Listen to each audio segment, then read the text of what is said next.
with it.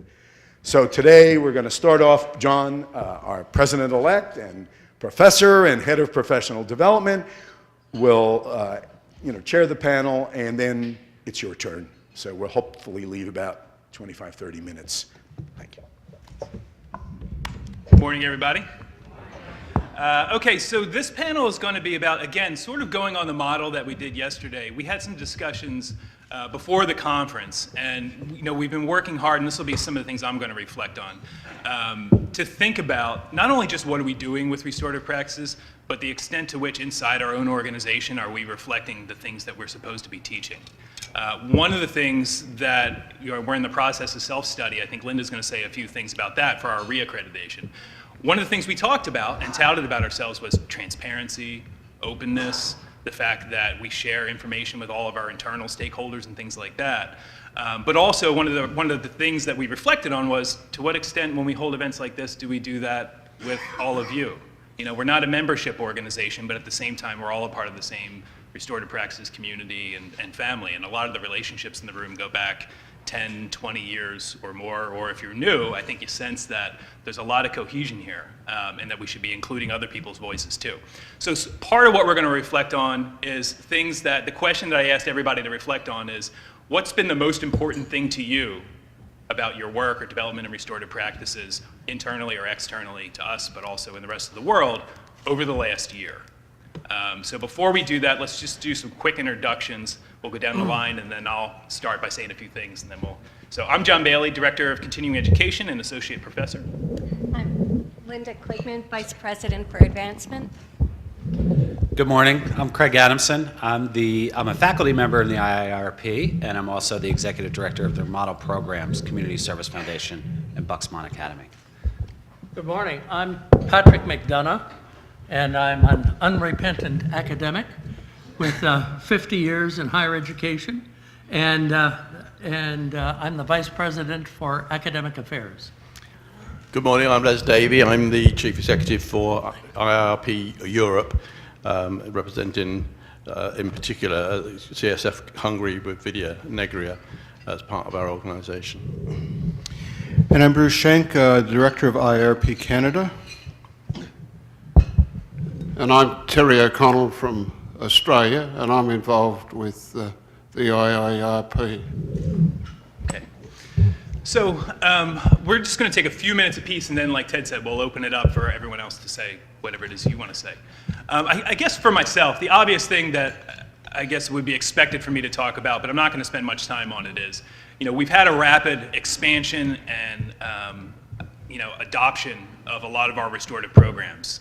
We have the biggest scientific studies in history on restorative practices underway right now. I'm sure we're going to find out things that we're doing very well.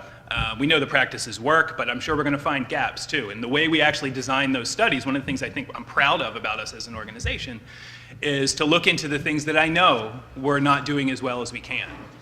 Sustainable implementation. I talked about some of these things yesterday in our workshop. Things like to what extent does restorative practices change not just how we manage behavior, which I think is a really limited way to think about what we're doing, to what extent does it change the way people form relationships, the way people teach, pedagogy, all of those things, which I think is really the next horizon of what we're doing. So the studies are going to look into those things. That's all very exciting.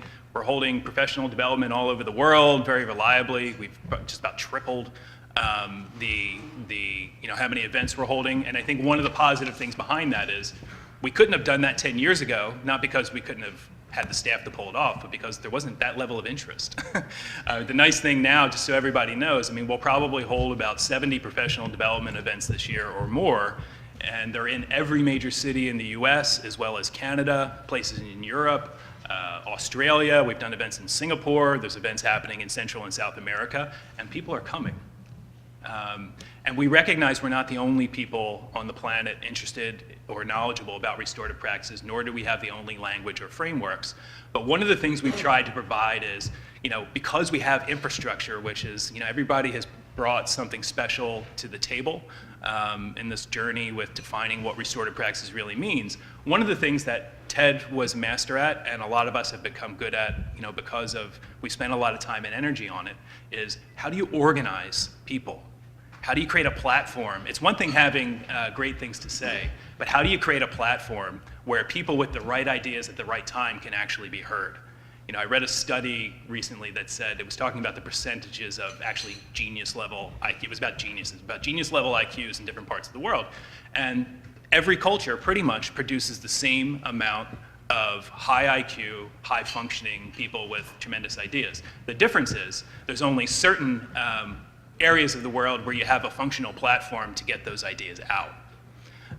So we're very conscious of that, and to some small extent, if what we're building can become a platform for people with the right ideas, for the right problems at the right time, to be heard, to spread what they're doing, the hardest thing to do is to create infrastructure to support the spread of an idea, and we've done some of that. So the extent that we can share it with others, the way we're doing plenaries is an attempt to begin to model that, and I think where we're headed in the future.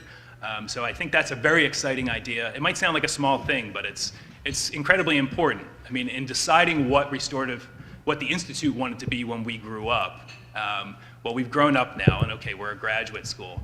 But honestly, we could try and attempt to say IIRP has the sole stock on wisdom and practices around restorative practices, and that would just be a tremendous mistake. Number one, it's not true.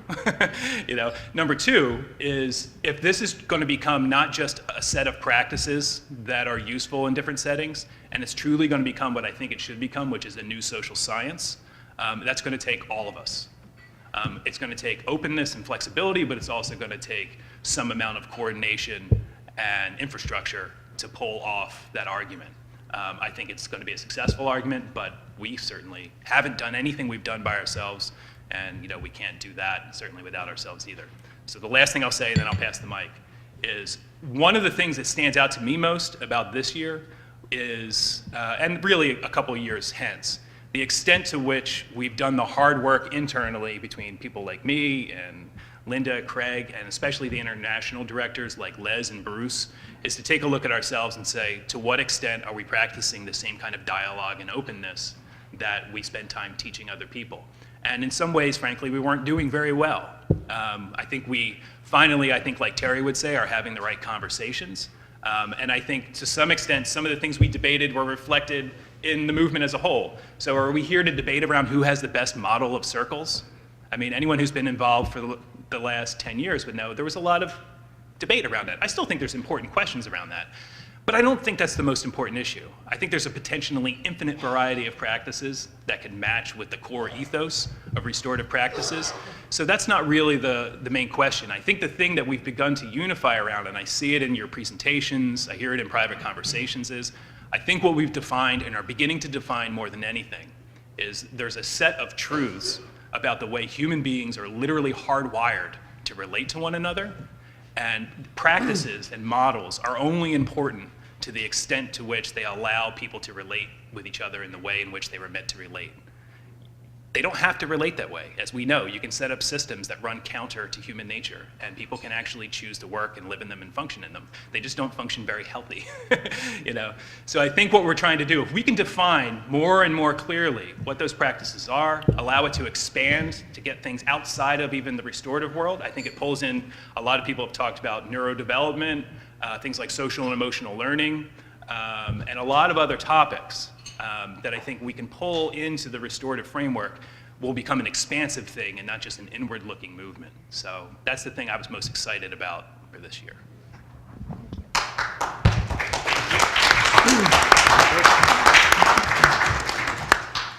Good morning. As we've mentioned, this is the year that Ted has announced his retirement, and it's not just Ted leaving, it's a lot of us assuming new roles and new responsibilities. And one of the things that we completed our strategic plan this past year, and one of our institutional goals is how do we sustain a restorative culture? And there's so much change going on. How do we as leadership make sure that we're prepared to keep the ethos of what we're doing alive in our organization? One of the other things that's happened this past year is Craig and I we were appointed as co-chairs of our self-study. For those of you who are not familiar with higher ed in the United States, It's a grueling rite of passage that you have to go through to show you meet all the characteristics of excellence, and they're elaborated in bullet points, and it's a pretty dry process. But I think what I'm most proud of, as Craig and I took this on, was we decided to really use this as a learning opportunity and not just trudge through, each fundamental element. But one of the things that we had learned in this organization is we have to continue learning. So this was an opportunity to pull together a steering committee and working groups that would learn about the IIRP, learn about higher education, and we also saw this as a great way to develop new leadership, because this is a multi-year project. So to give you a sense of what's involved, we created a steering committee of 18 people. It's representative of the organization. We have trustees, faculty, administrators all serving together. And from that, we are in the self-study that feeds out into working groups where we have over 30 people involved. And for a small organization, that's tremendous. We have our trustees involved, we have students involved, we have alumni who want to come back and be involved. And one of the things we all know is important is when you have more voices and more perspectives, we're going to have better results and more honest feedback. So there were four points I was thinking about. As a learning opportunity, I'd love to say I learned something every day.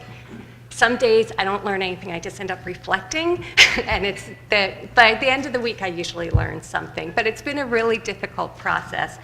One of the first things, there are certain things as an institution we routinely do. We start meetings with go-rounds and circles, we end meetings with more reflective go-rounds and circles. One of the first things I realized working with 30 different people, it was really important to be transparent and share information. So we decided to use Google Docs, which is an online platform, so we could all literally be on the same page. And it was chaos. It was new technology for everybody. There were documents that had the same name in the same folder, and Craig and I are supposed to be jumping back and forth, and I felt the need to be kind of controlling and say, this is how we have to organize it, everyone needs to have this in their folders with minutes, this and this, and I thought I was being very controlling. But when we put it out, what I realized is we were setting norms. People were looking to Craig and I to set norms, and they appreciated the structure to work from, and everyone was as lost as we were. The second thing I realized is as senior leaders, we meet regularly and look at numbers. We make decisions looking at numbers, and this was an opportunity to teach other people on staff how to look at numbers. So on the working group, we, in addition to the variety of stakeholders, we have staff who support staff to HR staff who don't look at the same reports we do. But it was very important for them to understand what our numbers were.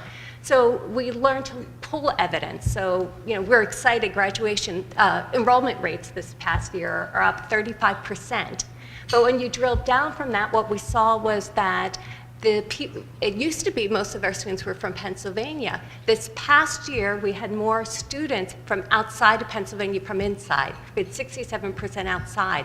That's a tremendous shift for us. And what does that tell us about our decision to go to a hybrid model with online learning? It meant we were recruiting the people we were trying to reach. So modeling how to look at data and teaching that at every level, the institution, sharing that data with everyone. Not everyone knows how to look at it, but if you interpret it together, people ask really good questions that push you further. The other thing that we talked about was the importance of feedback. On our working group, we have students, and we would be working on a document and we say, we have this available, we have this available, we have this available, and a student would say, oh, that's interesting, I never knew that. And we could say, how come they don't know that? But that was important feedback for us, that were we being as transparent? If we wanted to engage students, if the feedback, the negative feedback was just as important as the positive feedback. And as in a restorative culture, we want to make sure that we're honoring all feedback and incorporating that into our decision making. As John was saying, what we don't do well is equally important to what we do well. And I guess the last thing that when when Craig and I designed the working groups, again, with how do we sustain a restorative culture, we wanted to, the chairs of our working groups are all new people on our staff who weren't in this process before, myself included. But what we realized is this is the future of the organization. So we appointed them chairs, and we made sure that they had deputies and people on each working group had past experiences so that they were given the opportunity to take leadership roles. And for some of our chairs, it was very difficult to, when things were going, to learn how to hold other people accountable. And it was difficult because in these working groups, you're working with faculty. Those aren't people who you usually say, hey, I need this from you. I still need this from you. So we had to learn, if we really want to practice what we preach, we have to learn how to feel comfortable with conflict and do it in a constructive way. So this has been an opportunity for us to support our new staff and give them the leadership skills so that they learn how to have those conversations, which might feel awkward at first, and they are for everyone, but they have the support to do so. So in this whole process, I think, we're learning, we have shared learning about the institution.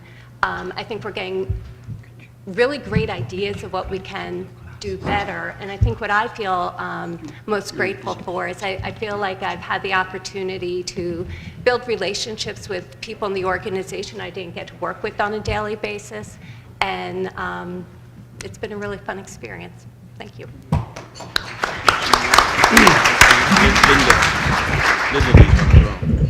Good morning. Let me just start by saying thank God for Linda. I just want to show up and facilitate the meetings in the circles.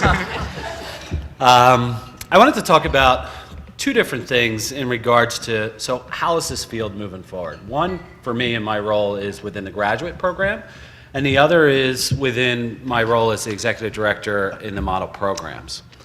I think for us in the graduate program as faculty, and for it being such a new institute, it's been a significant learning experience for all of us. And when we made the move to be more of a hybrid learning process, it's not that the learning changed, it's the modality changed. So how do we deliver that in a way that's still engaging?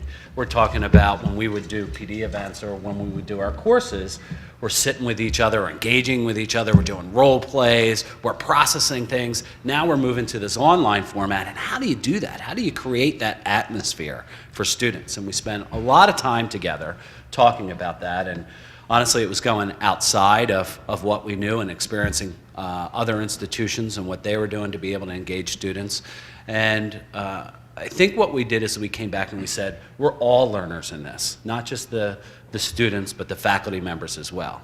And we're doing things that are a little bit unorthodox as compared to maybe other higher ed institutions. And I think that one of the reasons why Patrick's been here and has been our guide is not to make us so weird, to keep us kind of on the track. So when higher ed other institutions come in for self-study and other things, that we look somewhat normal. And I think that It's a complete facade. yeah, it is. So just to give you a quick example of what that means, when we're creating classes and when we're creating curriculum, all of the faculty members have the ability to observe each other and what we're doing. We don't have ownership for each course. It's a group development project. It's how do we improve that?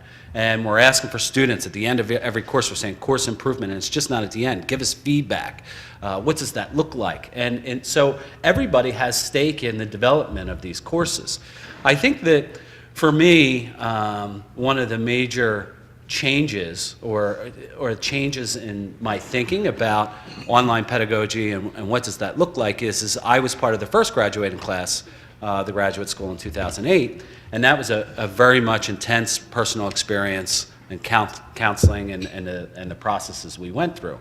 For my PhD program, it was a cohort hybrid program and a low residency program. And I got to tell you, I built just as good, if not better, relationships with those folks in that cohort as I did in my master's program. It's what sold me. It's what changed it for me. And I was working with people from all over the world and all over the nation that were dealing with different pieces of their world in transformative learning experiences. That changed the way I thought about online learning and how I can connect with other people. That's what I'm trying to bring to the graduate program. That's what the other faculty members are trying to bring to the faculty. I don't think we would have ever had an experience where I did Restorative Justice Global Perspectives, and I was able to bring Les and Terry as guest speakers into 2 different units, all in one course, where they could all have a voice. They could be teaching, I could be teaching, students are teaching each other, and it's a much different transition from my pedagogy in regards to, I'm not doing a stand and deliver, I'm not the one who's at the podium teaching the whole time. I'm facilitating a conversation just as I would when I was doing drug and alcohol groups when I started at CSF, Community Service Foundation, 20 years ago. I'm facilitating the learning, I'm not directing the learning. So it's amazing, and those experiences, and we got to learn how to do that better, and there's new technologies every day, and we're going to, as a faculty group, we're really dedicated to what that looks like, and there's other adjuncts that are coming on board, from Nicola Preston from Europe, and I've had, some of you may remember Fernanda last year, who's come into the criminal justice program, Fernanda Rosenblatt, who's been guest speaker, so it's a way to gain more voices within teaching and learning. So I think that's the future for us, and I think that they're the next steps as a graduate school. Still having those opportunities to have that face-to-face and conferences, and for us to network and be together as restorative scholarly practitioners, but also having that ability to reach out beyond our bounds of what the past has kind of stopped us from doing. The second piece is, for me, is as the executive director for Community Service Foundation at Bucksmont Academy, we have several folks here from those programs, that's our laboratory.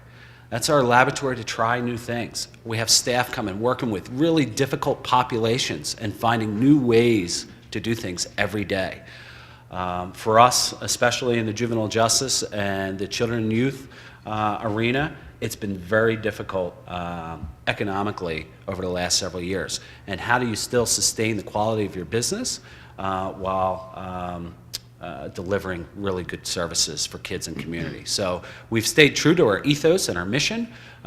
We've done different things with family group decision-making conferences, to restorative conferencing, to what we do on a regular basis, and what we've transformed evening reporting centers, called for an alternative to detention, to alternative to placements, where kids, instead of going to secure placements, are coming to one of our facilities every day in order to do restorative circles and get connected and do academics, so that they can stay in their communities and not go to placements. So, and we're seeing dramatic results. I have a researchy side to me that I love assessment, and I did a presentation yesterday, but it's about measuring our effectiveness and what does that look like, and we're taking those next steps in research to do that. So I think the difference for us with the graduate school and the model programs is that there's a real blend between research and practice. It's not 2 different tracks trying to tell each other what to do, but it's a real blend of, so what's best practices look like, and how do we do that together in a real meaningful way. So I think that that's what we bring to the table now, and I think that that's where we're going to continue to go in the future, where our next step for the model programs is really, what does restorative teaching look like in the classroom, especially for the populations that we work with, the at-risk population that we work with, and how does that work, and how do we become explicit about that practice? And I think that that's our next steps for the future.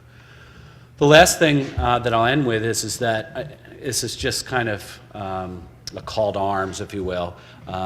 We were talking a lot about succession planning and what does that look like for us as an organization, but it's time for the next generation of restorative practitioners and scholars to step forward.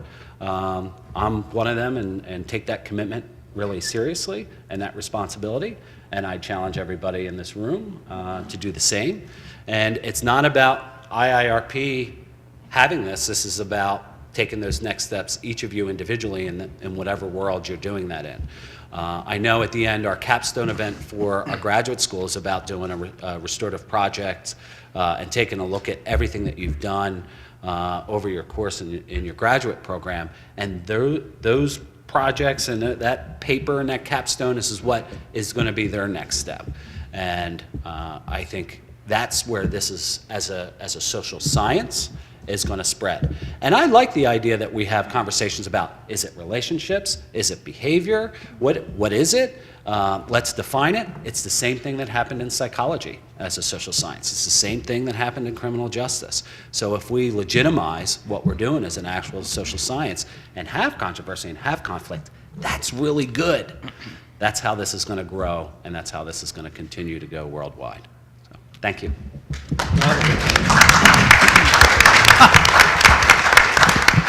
Well, good morning. You can see why I've continued way past my retirement into working with this group, because I have such wonderful, smart, creative colleagues. It has been just a joy. I'm not going to talk about just the last year, because this is the first time I've ever been invited to the conference. I've been working with Ted. We're growing.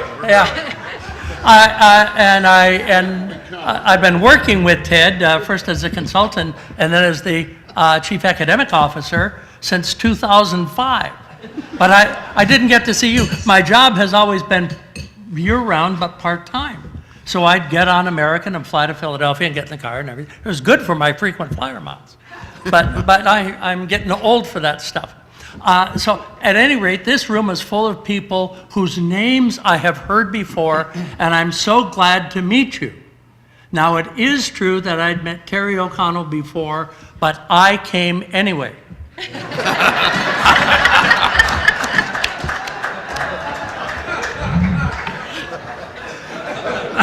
I know I'll hear more from him later. Okay. There's a lot to like about you, Patrick. I'm not sure what it is. Okay. So what I found when I first got out here was an organization that had lots of wonderful people, but it had one new idea. And I told Ted after the first weekend I was here that it was a wonderful idea, but it was absolutely mad. But it was a kind of divine madness. Because first of all, the idea that we could restore community in some sort of planned way. All sorts of people want to restore community, and they try. But we have a planned methodological way that makes a difference. And the second thing is, we had a guiding vision. And I'll talk a little bit more about that. I've changed my whole speech since I've been listening to my colleagues. I want you to know that you don't have to know anything about higher education, but if you read the newspapers, you know there's a whole lot of political stuff going on about what colleges do or don't do, and whether or not we should have for-profit education, and what it means to be accredited. You know, can you trust the learning you've gotten for all the money? And you see that there are some real frauds, literally frauds out there. And so this is a tremendously difficult, quote, industry for a new entrant who has any sort of ethics. Most of the new entrants are hedge funds who buy up dying colleges in order to get a hold of their accreditation. Did you know that? And then they recruit a bunch of students, load them up with student financial aid, and watch them fail. That's where the big trend is going. So I came into this organization, and not only were they going to create a greenfield place, no existing university or college to which it could be attached. I'd started new ventures in my career as a dean and a provost and a president, but I never started one that was out in the field all by itself. Ted did. Thank God he has no sense. I mean, and I will tell you that there have been many times when he and I, having a beer after one of my visits, he would say, gee, if I'd only known. And it's true. But he did it anyway. So why did we do it? We wrote in our first application to the accreditor, Middle States, why would we do this? There are over 4,000 colleges and universities in the United States of America. Do we need even one more? Well, the answer is yes, we do, because we are the first and still the only graduate school in this country or the world devoted solely, wholly, entirely with our hearts and souls to the study and practice of restorative practices. That's our reason for being. There isn't any other. There isn't any other. We're never going to have a school of medicine or an English department, for which I personally would be grateful, having been a dean. They were all trained in North Korea, those guys. Anyway, what I want you to know is, the last Marxists in America are in English departments. Anyway, I'm sorry, you didn't hear that. Now that I'm no longer president, I don't have to be a nice guy anymore. But here is what we tried to do. We had to engage almost nobody. I can't think of anybody except one faculty member who had any significant experience as an employee, staff member, teacher, in any college. Everybody had to be taught their job in higher education. And so the real thing that is so important to me about seeing this emerging graduate school is it's a stunning example of organizational learning. We kept growing and taking on more and more complicated tasks and succeeded in them. Every darn person here had to be taught what their job was, except Margaret. Margaret came in with me. She knew what she was doing too. But everybody else was saying, what are we going to do next? And I didn't actually know, because I'd always worked with places that they might have been going badly, but they were going. Okay? Okay. Here's the next thing. And I know for a fact, just listening to the discussions, we wanted a graduate school to be the intellectual home of this movement around the world, to be the place where you could go to discuss these ideas. We want to expand the intellectual footprint. This is a multidisciplinary endeavor that we have here. And so as we move forward, we want to be able both ourselves, right now we have a master's degree, we try to produce very skilled practitioners, but sometime when we're a little more secure and have a few more bucks in the till, we want to have a doctorate, where we will produce really scholar practitioners who can give that quantum burst to the field. And we want to look at, just as we talked, criminal justice is certainly a low-hanging fruit for us, but there are a lot of others. And the disciplines that we can draw on as a social science and emerging social science are just looking for new ideas. And of course, there's a lot of pushback in the academy. So one of the reasons we needed to get accredited was to have not only our institution say we're kosher, we do things right, everything is right, but the field has some credibility. If you went to Harvard in 1910, you could have studied in the Department of Chemistry and had a hell of a good education, or in the Department of Biology. But you wouldn't have been able to study in any such thing as a Department of Biochemistry. We're the new biochemistry. So as I look at, I won't tell you about some of our trials and tribulations getting here. Just know that, like many of you in the organizations, we had a real crisis, which we survived, caused by the Great Recession. Some people became billionaires by bilking the American economy of a lot of money and left the rest to pay the bill. And that hit us, as it hit all of the people who deal with us, the schools, the county, the state, the federal government, all those people. So as I conclude my remarks, I want to say this. This was absolutely a group process from all of my wonderful colleagues.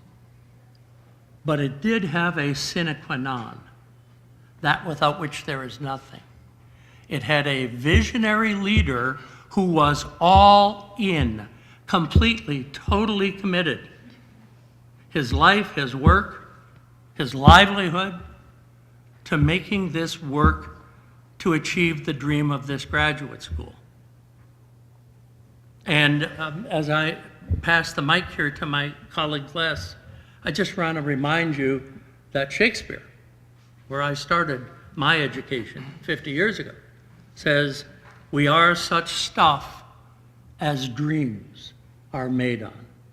And we are lucky enough to be working for a dreamer.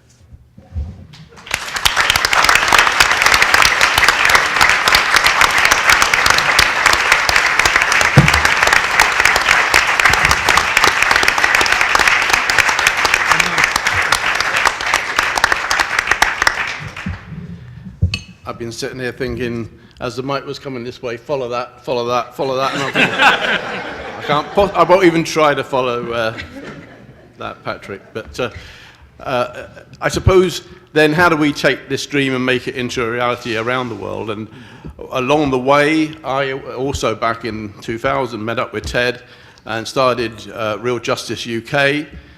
Gradually, it morphed into UK and Ireland. Then it became IIRP UK and Ireland, and just recently, and really that is the big thing for us this last year, we've merged with our colleagues at the Community Service Foundation of Hungary, with my colleague Vidya Negria at the helm there, and we've created IIRP Europe.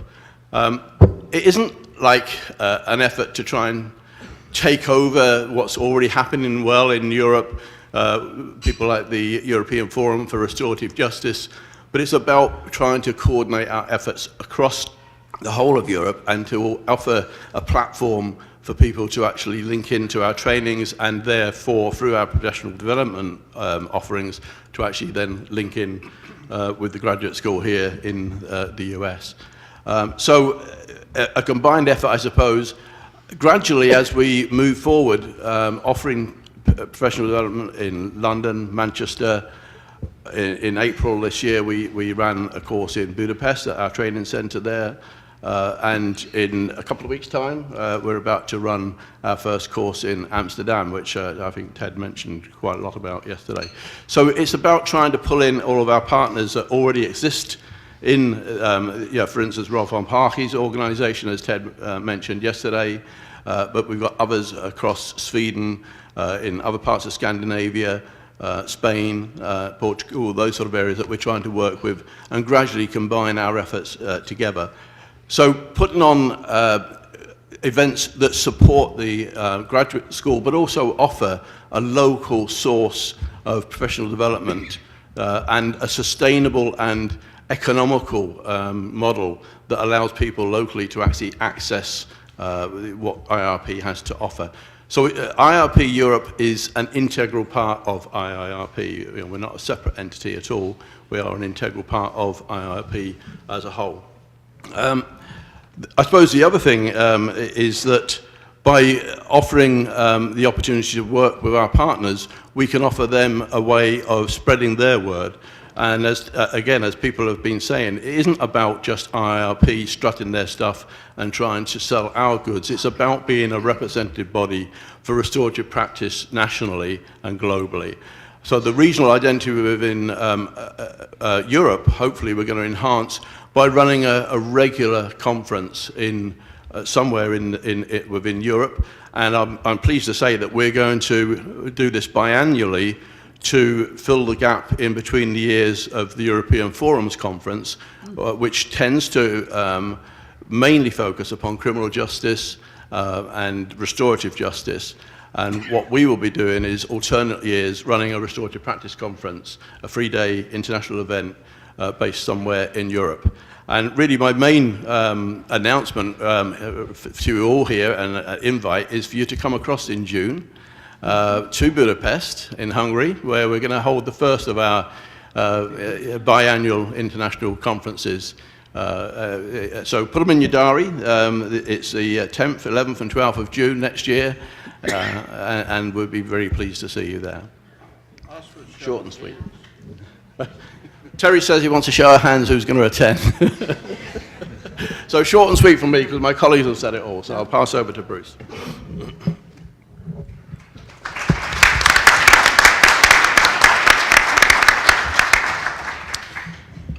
Thank Thank you, Les, and all of my colleagues before. It's truly exciting for me to be part of this international movement, and I've always been caught by the phrase, we're about building or creating community in a disconnected world. And I think that that's sort of a theme we've heard as we've gone along. And I think that also is part of what drives my passion about this work, but also to be part of an evolving movement. I think that's really what's happening. And so we see that happening internationally, but we also see it happening across Canada in lots of ways. I think Canada in some ways is a bit of a unique place when it comes to restorative justice. There's a lot of things happening. I think we find some of that in our roots as a country, the strong connection, or at least basis, although a lot of people don't understand this, basis in terms of what First Nations or Aboriginal communities have been about and calling us towards. And the way I like to describe what we're doing is that I think we're getting in touch with our roots. Some of the wisdom, some of the things that we've lost or maybe never knew as a sort of a more Western or mainstream society. So I think there's a lot of resonance. And so for me, I think I'm in a very privileged position to be able to be part of that, what's happening in Canada, but also across the world, and as this begins to continue to move and evolve. And I think that part of that then is, and this is part of why I'm really excited to be part of IIRP, but also to hear what we've just heard, is that increasingly as this movement and this work gets grounded in graduate study, research, and practice, that I think it also provides an excellent basis for this to move forward. And so some of the areas where we've been seeing this happen, I'm going to just name a few, sort of some of the places where in our work there's been some really interesting things occurring. The 4 and the 2-day events that we are holding across the country provide an excellent forum for people to come together to not only learn about restorative practice, but also dialogue with one another. And so people are coming to learn something, but they're also sharing their experience, their understanding, and that's been really excellent. And we do have a fairly strong contingent. It's not huge, but certainly from what I understand, it's the second largest national contingent within the graduate school. Because I think so there's a number of Canadians involved in study, and some of them are here today. And I think what's really great about that is that it provides, on a sort of a practical basis, we get lots of people coming to events, trainings, otherwise, who say, I'd like to do some further work, some further study. I'd like to get into this a little bit more. I want to delve deeper, is the term we would use. And so even if somebody's not going to complete the graduate degree, they certainly can do some stuff, but a lot of people do go on for either their certificate or their master's. So that's been an exciting thing. Most of the work we do in Canada has been with schools and school boards, and that work continues to grow and evolve, and there's lots of exciting things happening. Ontario is where we do most of our work. There, I think the whole educational system is moving towards becoming much more embracing of the restorative practice. And I think a good example of that, we heard about this yesterday in one of the workshops, is the Toronto School Board.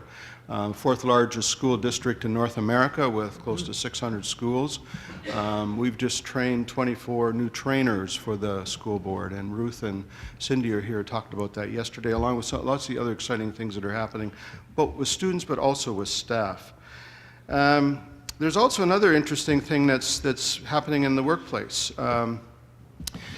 So in Nova Scotia, we've been working for the last 2 years with the Department of Community Services. So that's the government department that provides services such as for welfare, housing, child protection, child care, etc., child foster care, that sort of thing. And that department is working at becoming a restorative department.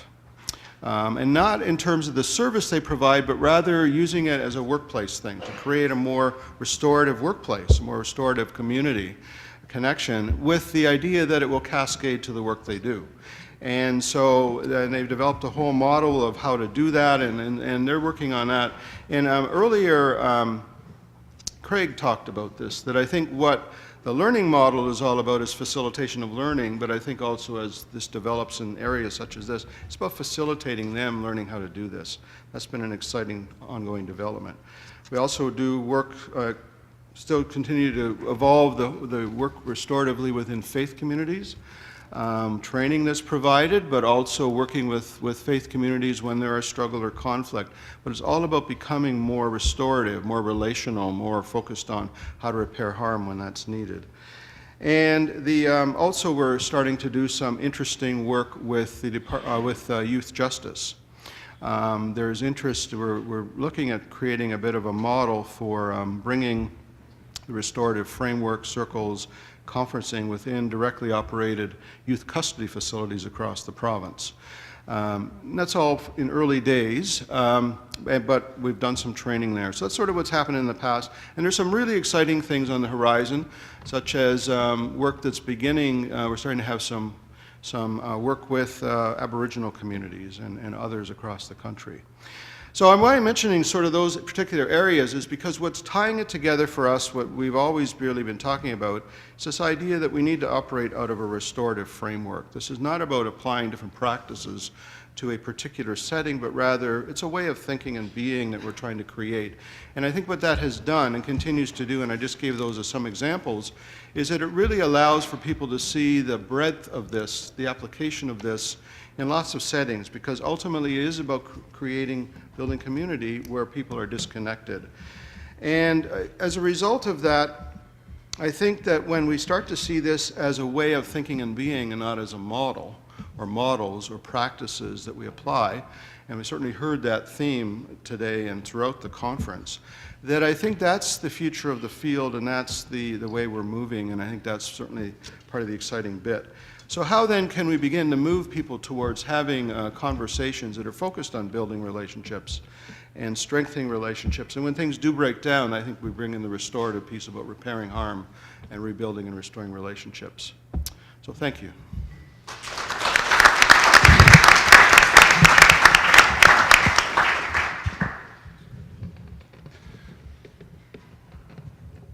So good morning, and I just want to take on a bit of a history lesson. In 1993, John Braithwaite, who I had a long association with, he spent lots of time in a place called Wagga Wagga, and I used to send him case studies. He made a suggestion to me that I probably needed to get an education. Excuse me, Patrick.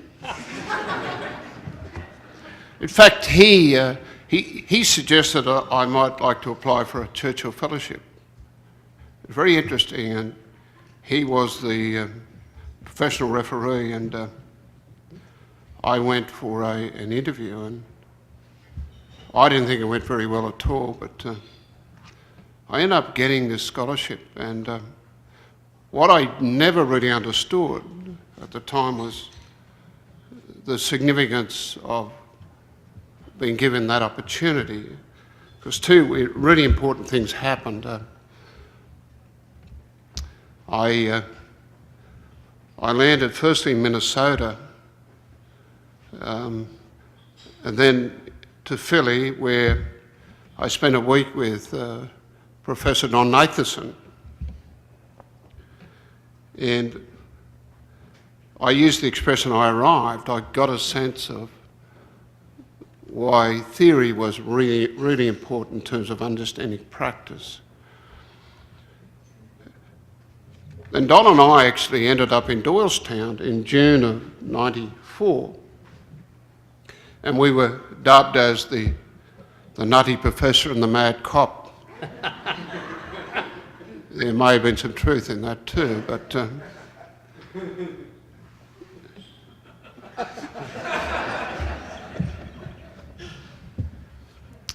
talk about impolite. I met Ted Wachtel, and he says, "You don't remember me, you're making this up." How could you forget when you meet Ted Wachtel, for God's sake? Do you know what's interesting? Within a few months, he was in Australia, and he was outlining this vision for a world movement then. And as I walked with him of a morning, when I eventually came over here, he was talking about developing this profession. He was talking about a graduate school. I had no idea what a graduate school was. We just call them universities, but anyhow. And he was talking about this whole vision. What an amazing journey it's been for someone like myself to think that 20 years on, we've arrived, and it's not insignificant that Ted has passed the baton to John. In fact, what Ted has done is built the house, and what he's done is entrusted the house in a hope that it becomes the home for John and others. I might add, when the announcement was made that John was going to succeed Ted, I was bitterly disappointed I wasn't considered. But I'm really proud of how I've handled it.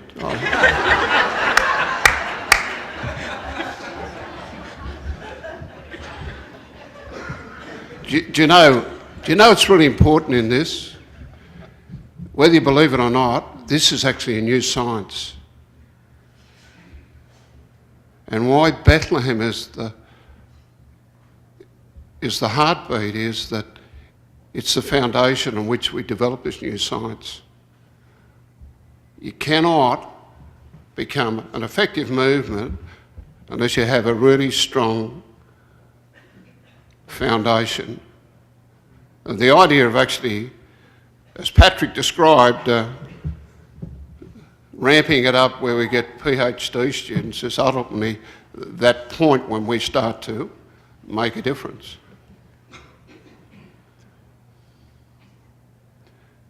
Tomorrow I'm actually talking about the need for redefining restorative. I guess when I started as a cop, my bent and focus was largely around victims and offenders. But funnily enough, within a very short period, I got to understand the script I developed was really, the centrepiece was built around a set of questions. And that a conference was just an extension of the same conversation. And I guess I struggle to actually get people to understand that. And so in about 2001, I uplifted the questions and put them on a little card. It was particularly interesting as to how I was viewing the world back then. I delineated between the questions, and one was for offenders and one was for victims. But when I uplifted them, I had been on a long journey where I got to understand that they were basically about how we build relationships. So rather than saying this side is for offenders, this side is for victims, I said, when things go wrong, when someone has been hurt or harmed. Now, why do I say that? Because I think we're really at the beginning point of what this new science really has to offer. I listened yesterday to the conversation about systems and how difficult it is to change systems. And I think we're having the wrong conversation. I think we need to stop thinking about changing systems and start talking about how we change the experience in those systems. Because frankly, if you look at anyone here who has been in this business for more than a couple of years, they will be exemplars of where they became the change they wanted others to be. They were involved in modelling in systems that brought about some fundamental change.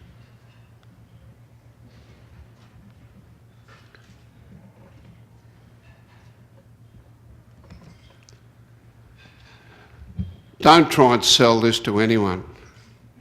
Forget about selling it. Just model it in a way that raises the interest of others. It becomes your narrative. You don't have, it's not a contest. No one can take away your narrative. You can say, this was my worldview. I began to think differently.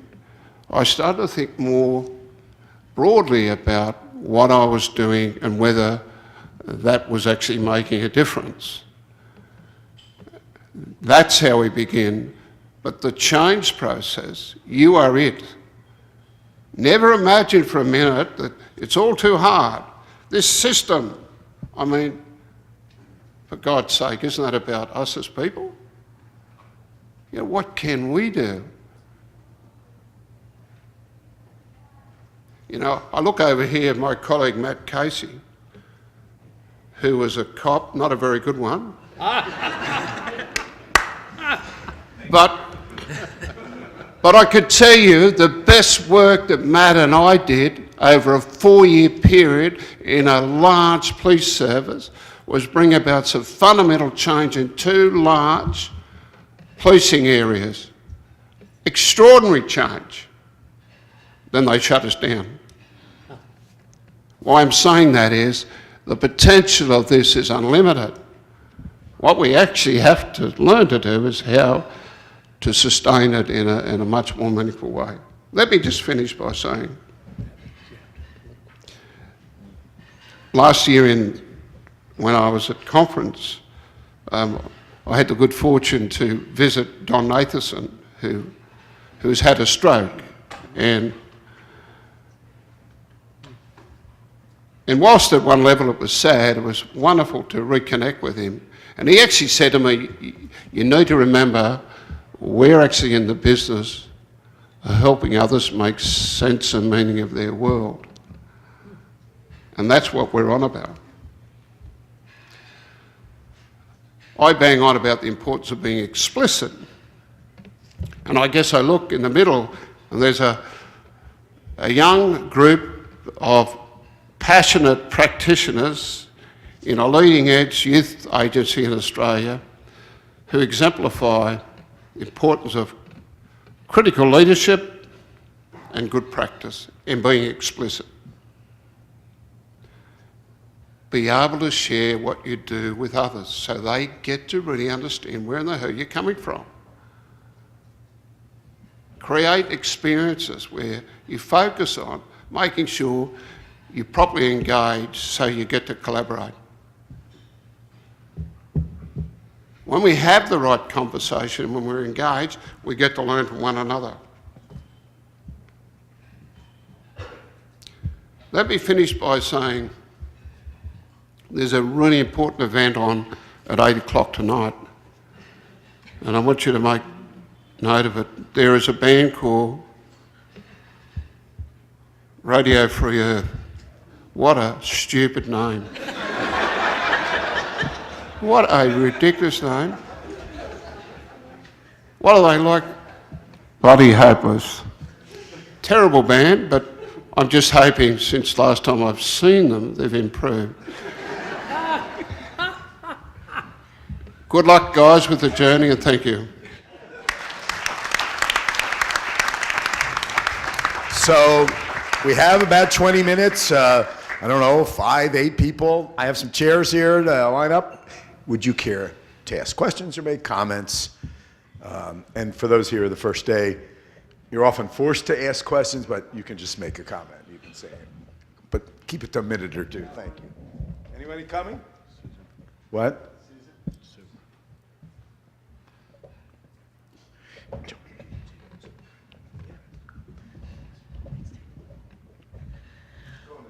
Hi, I'm Sue Deppie. I'm a psychiatrist from Colchester, Vermont, and I'm on the board of the Tompkins Institute, which is TOMKINS.org. Please join us. We are heavily infiltrated with restorative-oriented people. You would like the group.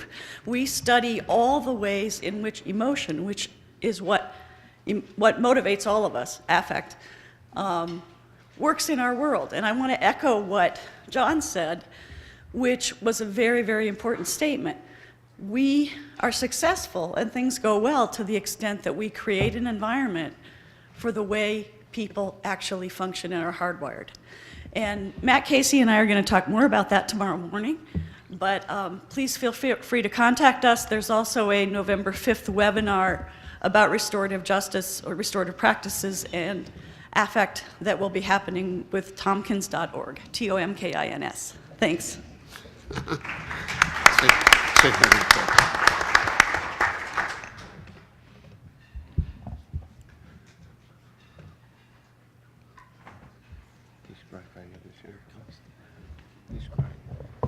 Hi, everybody.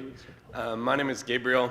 I live in an intentional community in near Black Mountain, North Carolina, doing a lot of work on land use practices and sustainability. I've known about restorative practices for maybe a couple of months now, and just because of who I am and how I roll, I already feel ready to redefine the entire field and take it to the next step. So I'm interested in thinking about regenerative practices that create something new and create new life, and the intersection of land use practices and sustainable agriculture and restorative practices and social practices. So if anybody's interested in that conversation, please come talk to me. I'd love to meet you and hear your thoughts. Thank you.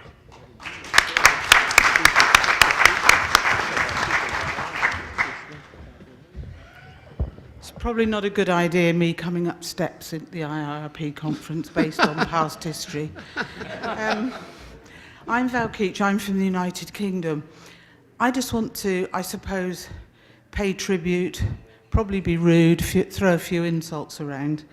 I retired from the British Prison Service in 2003, and I moved home to where I'd grown up, and I was asked to set up a community justice panel using restorative justice.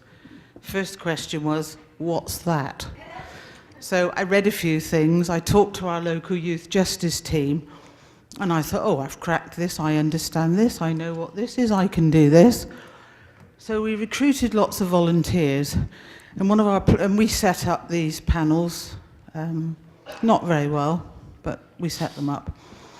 And then I saw this conference advertised this was 2005, in Manchester, run by this organisation called Real Justice and the IIRP. And I thought, well, I wonder who they are. So I read a little bit and thought, oh, I'll trot up there. It's not too far to go to Manchester. Did some training the first 2 days and thought, oh dear, we're not doing this right at all. We're doing this so wrong.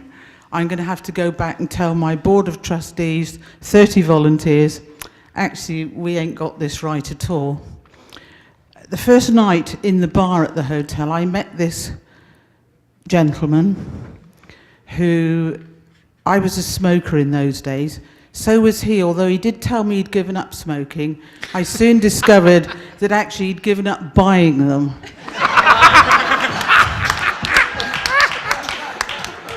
I'm really sorry that Ted Wachtel, oh, sorry, I didn't mean to say who it was, that Ted Wachtel has actually left the room.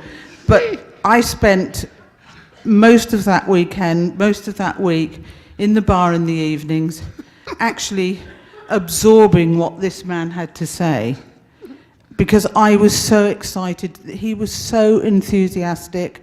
I think about day 3, I met this Australian, but I wasn't put off. I thought, no, I will stick with this organisation. I then met Les Davey, who was, unbeknown to me, the UK director of the IIRP.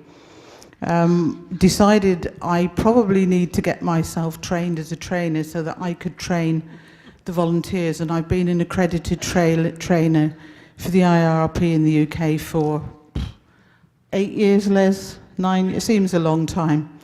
But the point of coming up here is to say that I'd spent more years than I will ever admit to working in a conventional criminal justice system, and that week in Manchester changed my life.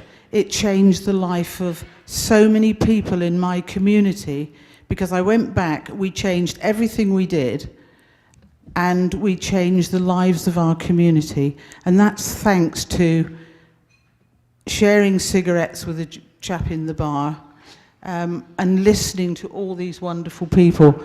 And I think for me, to be here and see how this organisation has progressed, and it's now entering another chapter with John and the rest of the wonderful people here. If this is your first IIRP conference, just keep coming, because it does become addictive, trust me. Thank you.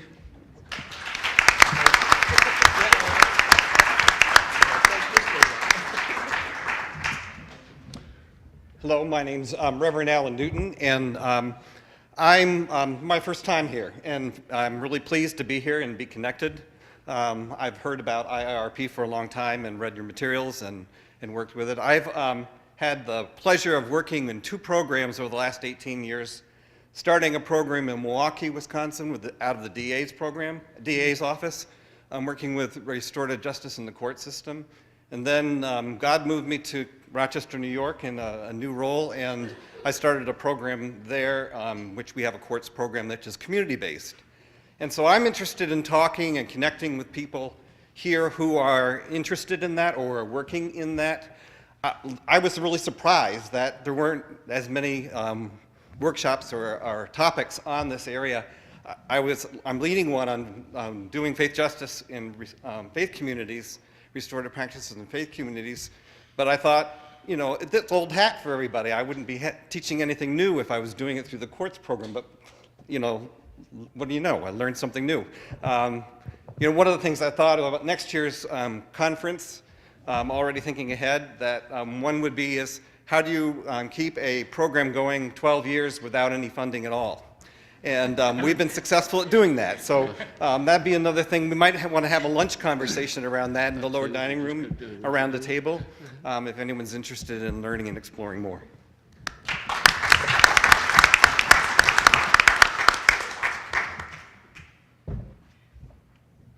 Hello, my name is Kay, and I also am a repeat offender of coming back to Bethlehem over and over again.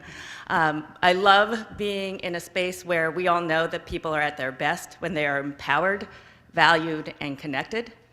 And in the vein of great minds think alike, I wander around with the restorative questions often, and I use them when I'm talking to friends because I want to get a better understanding of how these questions work.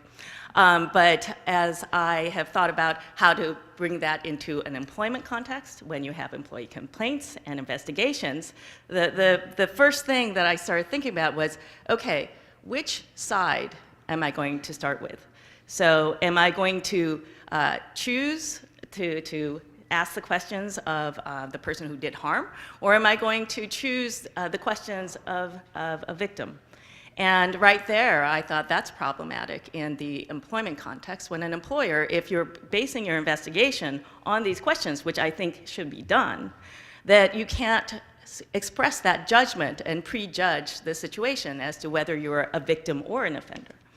So that's what Rachel and I, my thought partner, Rachel Kroll, is here. We did our presentation yesterday, and what we shared with folks is that we came up with a combined version of the questions. They are, I call them the magic questions, because they really do, you know, evoke thought in ways that are magic. And we came up with one set, and that's what we shared, one of the things we shared in our session yesterday. And thank you for creating this wonderful space to share all these kinds of thoughts with.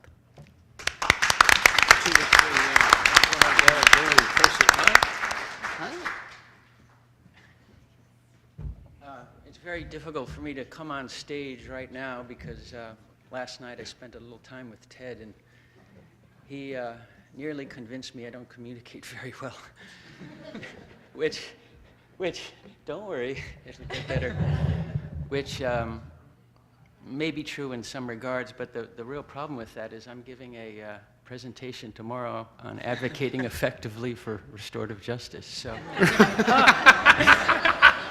I've really had to summon up my courage to come up on stage. But I've done so because Ted also did ask me 2 questions when I was talking about how important I felt it was for restorative justice to make inroads in our criminal justice system. And I'm here just simply to encourage you to go after that low-hanging fruit. I don't think it's maybe low-hanging, but it's not going to be easy. But the question that Ted asked me was 2 questions. How do you persuade people in power to give restorative justice a go? And then and I don't remember what I said to that answer, to that question. Oh, I think I said, you can't do it with anger. You have to do it with soft sell. But the more important question was the second question, which was, what is in it for them? And I said, Ted, I teach legal education classes in the prisons, and I hear story after story of how people have had their arms twisted and they've been ignored and sat on, so that the only hope they have is to take a plea when they don't want to take a plea. But if they take their case to trial, they risk being hammered so badly that their lives and the lives that they've come from will have evaporated. So my answer was, you will give them a chance to regain their dignity. Because the dignity of a trial lawyer is by taking cases to trial, and they're not doing that. And so by saying, give us some of those cases where people are going to take responsibility, and then you can regain your dignity. Thank you. Well done.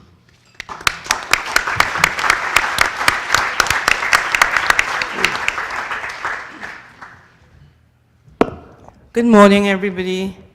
Good I'm morning. Hazel Thompson-Nahi, and I'm from the Republic of Trinidad and Tobago. And if you don't know where that is, it's near the South America, very near to Venezuela. Any clearer now? Yeah. Right. I had to take 3 planes to come here. And this is my 5th visit to Bethlehem. I love Bethlehem very much.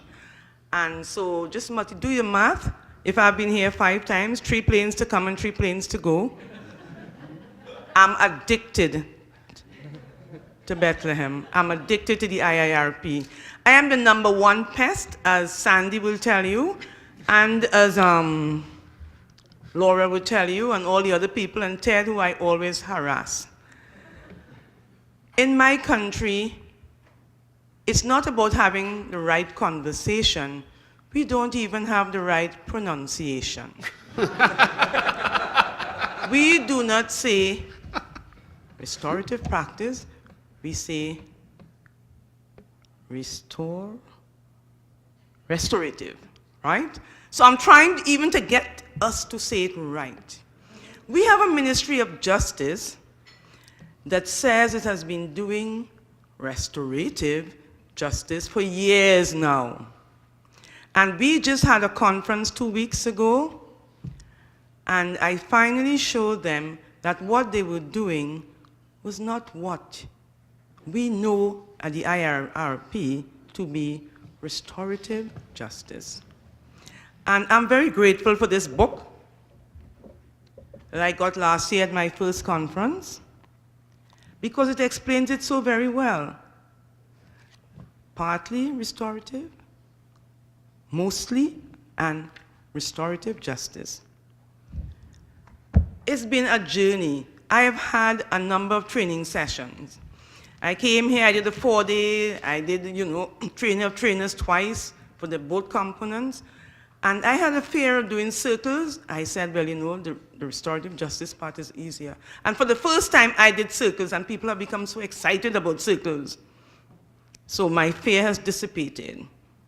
It's easy, and it's something that one can easily use. I first heard about it from New Zealand, the whole thing about the restorative justice from Father Considine, and we met again by accident in the Bahamas, and then I began to work in the Bahamas, and I left my good job as law professor training lawyers, getting an excellent salary, gave up before retirement age, and say I am going into this thing.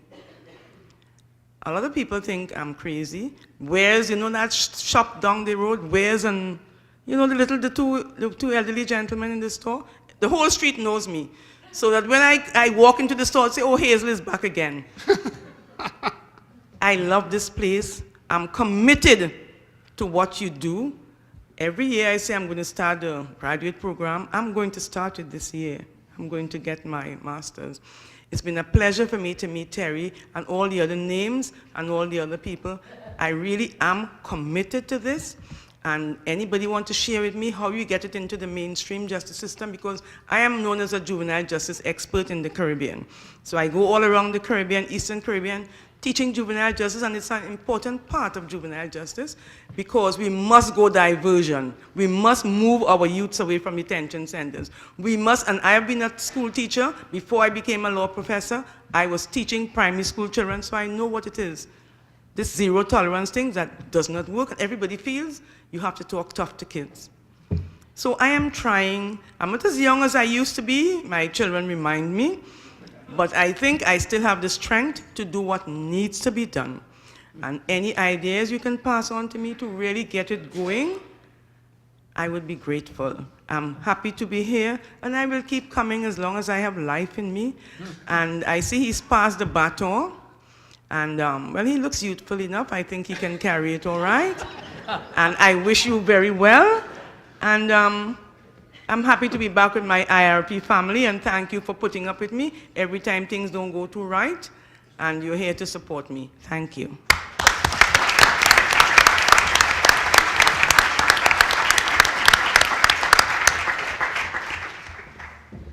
Well, I was hoping there wouldn't be time for me. I'm sorry, we're out of time. So I always know when I don't want to say something that it's important for me to say it. I have a question about power. We all know from restorative justice circles that when a circle really happens, it happens because everyone in the circle lets down their guard, gives up their personal power, and there is no power. The problem is how do we, that is the pure gold of restorative justice. How do we spread that, though? So when John says, yeah, we need a platform, we need an infrastructure, he's right. But the problem is, we're taking that pure gold and we're mixing it with power, aren't we? It's a base metal that we're mixing with the gold. We need some kind of power so that we can stand on our feet as a restorative justice worldwide organization. But isn't that a danger? There's already a danger I see in our community in small town Ontario, where there's competition among providers for territorial competition, because it means dollars, government dollars for the organization. So the power groups are already building. What happens if restorative justice becomes worldwide? There is a precedent for this. About 2,000 years ago, there was a guy that preached the same thing. The way to peace is to give up completely personal power. And when he died, it looked like his whole movement had died with him. But then his followers took it up, wanted to spread the ideas. They created the Christian church. And guess what? By the time the Christian church came to North America, they totally disrespected the Aboriginal community. And how long did it take for us to realize that? And here we are. We're rediscovering it. It's kind of curious, isn't it? Or is it just a coincidence that this movement here, the IIRP, started in Bethlehem? So my question is, how do we maintain the balance between the pure gold and the base metal? Are we going for, can we maintain 18 karat, or are we going to go down to 10 karat? How do we do that?